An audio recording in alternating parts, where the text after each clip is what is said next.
গতকালই প্রয়াত হয়েছেন উস্তাদ রশিদ আলী খান। ৫৬ বছর বয়সে প্রয়াত হলেন রশিদ আলী খান। আজ রবীন্দ্র সদনে রয়েছে তার মৃতদেহ এবং সেখানেই গান স্যালিউটের মাধ্যমে বিদায় দেওয়া হবে, শেষ বিদায় দেওয়া হবে উস্তাদ রশিদ আলী খানকে। সেখানেই উপস্থিত রয়েছেন একাধিক ব্যক্তিত্ব। একদিকে যেমন সঙ্গীত জগতের একাধিক ব্যক্তিত্ব সেখানে উপস্থিত রয়েছেন, অন্যদিকে সেখানে উপস্থিত রয়েছেন একাধিক রাজনৈতিক নেতৃত্বরাও। এ প্রসঙ্গে আমরা আরো বিস্তারিত জানব। সরাসরি রয়েছেন আমাদের প্রতিনিধি রিয়া মাঝি।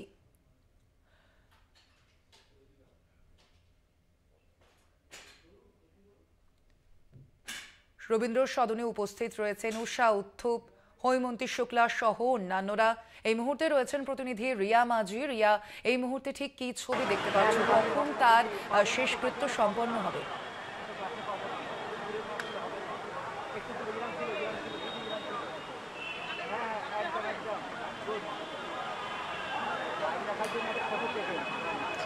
দেখো, তোমাকে জানিয়ে রাখবো, উস্তাদ রশিদ খান তার যে মরদেহ ইতিমধ্যেই নিয়ে আসা হয়েছে এই রবীন্দ্র সদনে। সেখানেই কিন্তু রাখা হয়েছে মরদেহ। ইতিমধ্যেই যে ব্যবস্থা শুরু হয়েছে সেটা তোমাকে জানিয়ে রাখবো যে গান স্যালুট দেওয়ার যে গান স্যালুট দেবেন যারা, তারা ইতিমধ্যেই উপস্থিত হয়েছেন এবং যেই জায়গাটা দেবেন অর্থাৎ রবীন্দ্র সদন থেকে সিঁড়ি থেকে নেবে যেই জায়গাটা, সেই জায়গাটাতেই যে প্রস্তুতি, সেই প্রস্তুতি কিন্তু ইতিমধ্যেই আরম্ভ করা হয়েছে এবং সমস্ত বিশিষ্ট জনেরা তারা কিন্তু এসে উপস্থিত হয়েছেন। আমার ক্যামেরা পার্সন রয়েছে সুবীর দাস। আমি সুবীরকে বলবো যে একটু চিত্রটা তোমাকে দেখানোর জন্য, যে আজকে এই যেখানে গান স্যালুট দেওয়া হবে উস্তাদ রশিদ খানকে, সেই জায়গাটা কিন্তু ইতিমধ্যেই সাজানোর যে প্রস্তুতি, সেই সাজানোর প্রস্তুতি কিন্তু ইতিমধ্যেই শুরু করা হয়েছে এবং পাশাপাশি যেমনটা জানা যাচ্ছে যে সিএম সিকিউরিটি এসে ইতিমধ্যে উপস্থিত হয়েছেন, তারা পুরো জায়গাটা খতিয়ে দেখছেন এবং কিছুক্ষণের মধ্যেই কিন্তু মুখ্যমন্ত্রী মমতা বন্দ্যোপাধ্যায় তিনিও আসবেন।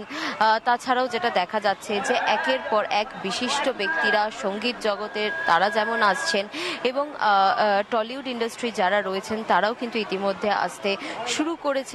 প্রচুর মানুষ এখানে তার যারা ভক্তরা ছিলেন সেই ভক্তদেরও কিন্তু সমাগম হয়েছে এবং যেসব পলিটিক্যাল লিডাররা রয়েছে তারাও আসছেন, প্রত্যেকেই একবার করে আসছেন এবং রবীন্দ্র সদনে যেখানে তার মরদেহ রাখা হয়েছে সেই জায়গায় তারা যাচ্ছেন এবং ফুল দিয়ে শ্রদ্ধা জানাচ্ছেন। তারপর তারা এখানে, অর্থাৎ যেই জায়গাটাতে আমি দেখাচ্ছিলাম, আমার ক্যামেরা পার্সন যে জায়গাটা তোমাকে দেখাচ্ছে, সেখানেই তারা অপেক্ষা করছেন, কারণ আর কিছুক্ষণের মধ্যেই কিন্তু গান স্যালুট দেওয়া শুরু হবে মুখ্যমন্ত্রী মমতা বন্দ্যোপাধ্যায় তিনি আসার পরেই।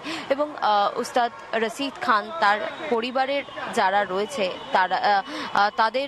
তারা রয়েছেন এবং পাশাপাশি তোমাকে যেমনটা বলছিলাম যে ভক্তদের সমাগম হয়েছে, প্রচুর মানুষ আসছেন, কারণ আমরা জানি যে উস্তাদ রশিদ খান তিনি বাংলা থেকে হিন্দি সমস্ত ছবিতে যেভাবে তার গলা দিয়েছেন এবং সেখান থেকে দাঁড়িয়ে প্রত্যেকেই, একদম বলা চলে যে ৮ থেকে ৮০ প্রত্যেকেই কিন্তু তার গান শোনার জন্য মুখিয়ে থাকতেন এবং তার গান প্রত্যেকেই শুনতেন। আমাদের হয়তো প্রত্যেকের প্লে লিস্টে তার গান আছে এবং সেই জায়গা থেকে তার এই এত কম বয়সে, ৫৫ বছর বয়সে তার চলে যাওয়াটা, এটা কিন্তু অত্যন্ত দুঃখজনক তার পরিবারের জন্য এবং একই সঙ্গে তার যারা ভক্তরা রয়েছে তাদের জন্য কিন্তু এটা অত্যন্ত কষ্টের এবং সেই কারণের জন্যই কিন্তু আজকে যে টাইম দেওয়া হয়েছে সকাল ৯:৩০টার পর থেকেই মরদেহ এই রবীন্দ্র সদনে রাখা হবে। গতকালকে মুখ্যমন্ত্রী মমতা বন্দ্যোপাধ্যায় তিনি হসপিটালে গিয়েছিলেন পিয়ারলেসে, সেখানে কিন্তু তিনিই বলেছিলেন যে এই রবীন্দ্র সদনে তার মরদেহ রাখা হবে, কারণ প্রচুর মানুষ তাকে শেষবারের মতো একবার দেখতে চায়।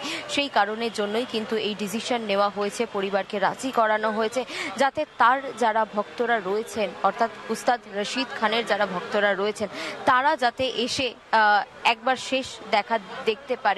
সেই কারণের জন্যই এরকম একটি সিদ্ধান্ত এবং বেশ কয়েক ঘন্টা রাখা হচ্ছে এই রবীন্দ্র সদনে এবং আর কিছুক্ষণের মধ্যেই প্রায় তোমাকে জানাবো যে প্রায় ১টার পর অবধি এখানেই রাখা হবে এবং এখানে কিন্তু শেষ যে গান স্যালুট, সেই গান স্যালুট দেওয়া হবে এবং তারপরে কিন্তু মরদেহ নিয়ে যাওয়া হবে শেষকৃত্য করার জন্য এবং তার আগে বিদায় দেওয়া হবে উস্তাদ রশিদ খানকে। এবং এখনো পর্যন্ত যেমনটা দেখা যাচ্ছে হচ্ছে, সেখানে উপস্থিত রয়েছেন তার বিভিন্ন ভক্তেরা। 8 থেকে 80 প্রত্যেকেই শুনতেন তার গান, এবং এরপর থেকে তার গান আর শোনা যাবে না যদিও, এবং সে কারণেই শেষবারের জন্য দেখতে তার রবীন্দ্র সদনে উপস্থিত হয়েছেন অনেকেই। ধন্যবাদ তোমাকে রিয়া।